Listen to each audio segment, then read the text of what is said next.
마피아가 개최한 요크신시티 경매장에서 같은 여단의 대원 프랭클린과 함께 마피아 측 경매 참가자들을 전원 몰살하며 화려하게 등장한 인물이죠. 오늘 살펴볼 캐릭터 유성가 출신의 환영여단. 날카롭고 차가운 인상을 가진 페이탄 포토오입니다. 페이탄은 요르비안 대륙 남부에 위치해 있을 거라고 짐작할 수 있는 거대한 무법지대 유성가 출신인 만큼 가족의 존재 유무도 밝혀지지 않았으며 어떠한 가정사를 지녔는지 심지어 본인의 생년월일조차 모르는 버려진 존재로 그려진 캐릭터예요. 페이탄은 손잡이에 칼이 장착된 일본식 우산을 무기로 사용하는데요. 이 우산의 손잡이에는 검이 장착되어 있고 칼날을 발사할 수 있는 기능도 들어있는 특제품이라 페이탄이 애용한다고 전해지죠. 환영여단 전투원으로 여단 내에서도 독보적으로 상위권의 전투력을 가졌다는 것에는 이론의 여지가 없다고 해요. 헌터헌터 독자들은 물론 환영여단 단원들 중에서 손꼽히게 강하다고 작가가 공인한 캐릭터 페이탄. 환영여단의 단원으로서 단원 번호는 넘버2입니다. 평소에 복면을 쓰고 어두운 색의 코트를 입고 다니며 155cm로 키는 작은 편이지만요. 전설적인 암살 가문 카르토 조르딕이 페이탄을 보고 차원이 다른 검수를 구사한다고 말하기도 하고 키메라 엔트의 사단장 자장과 막상막하로 싸우는 모습에서 단원들의 말에 따르면 그나마도 페이탄의 컨디션이 좋지 않아 몸놀림이 나쁜 상태라고 표현합니다. 암살자들의 기술 지곡처럼 몸이 여러 개로 보일 정도로 빠르게 움직일 수 있으며 우산에 장착된 암기로 마치 암살자를 연상시키는 모습으로 주로 전투에 임합니다.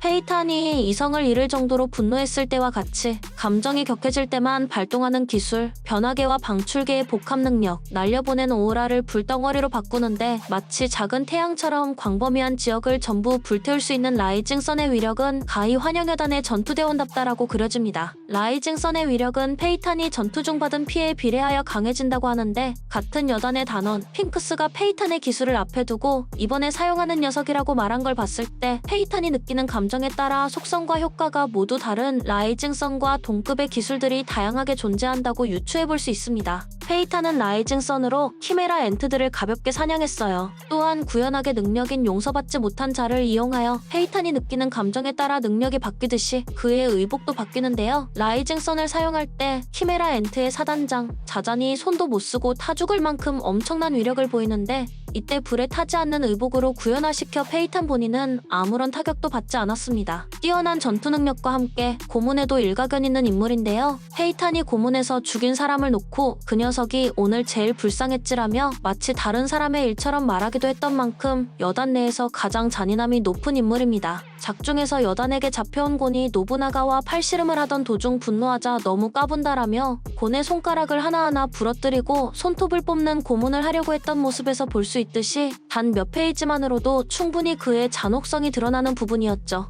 페이탄은 상대방을 고문하는 것 자체를 매우 좋아한다고 알려졌으며 평소에 여단들이 대기하고 있을 때 읽는 책도 고문과 관련된 책들을 주로 읽는 것으로 보여져요. 여단에서도 적극적으로 페이탄의 고문 기술을 활용하는 경우가 많은데 요크 신시티 경매장에서 사라진 경매품이 어디로 갔는지 알아내려 할 때나 마피아의 수족인 음수, 올빼미의 능력과 경매품을 탈취할 때 곤이 여단을 추적하다 키라와 붙잡혔을 때나 페이탄은 언제나 앞서서 고문을 할 준비를 마쳐놨었죠.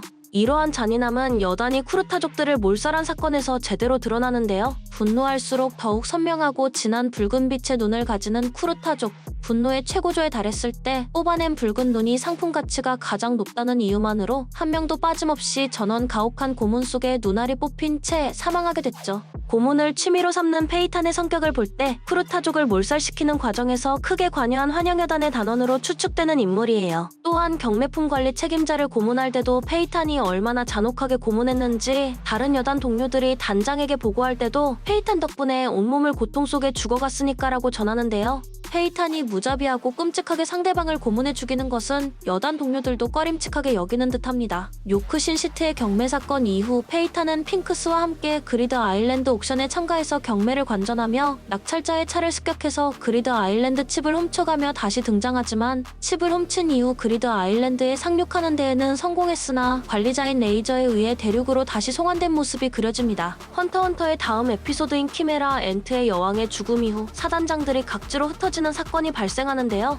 사단 중 하나인 자잔이 유성가의 털을 잡자 페이탄은 이를 해결하기 위해 단원들과 함께 둥지를 습격, 보이는 대로 키메라 엔트들을 학살했고 둥지의 여왕인 자잔을 발견하고 전투에 임하게 됩니다. 자잔이 강화계임에도 불구하고 카란자루로 맞서는 모습에서 넷 능력을 제외하고서도 기본적인 전투 능력 또한 굉장히 뛰어남을 알 수 있었어요. 전투 도중 부상을 입게 되는 페이타는 열이 받아 말을 거꾸로 하기 시작하며 본격적으로 넷 능력을 사용하여 말 그대로 자잔을 잔혹하게 죽여버리죠. 그리고 이어지는 암흑대륙편에서 모든 여단원이 암흑대륙 원정대 배인 BWO에 탑승한 상태로 페이탄 또한 여단의 배신자 히소카를 뒤쫓아 BWO에 탑승한 것으로 그려집니다. 핑크스, 노부나가와 함께 VIP들이 있는 배 상층에 들어가기 위한 연주를 찾고 있는데요.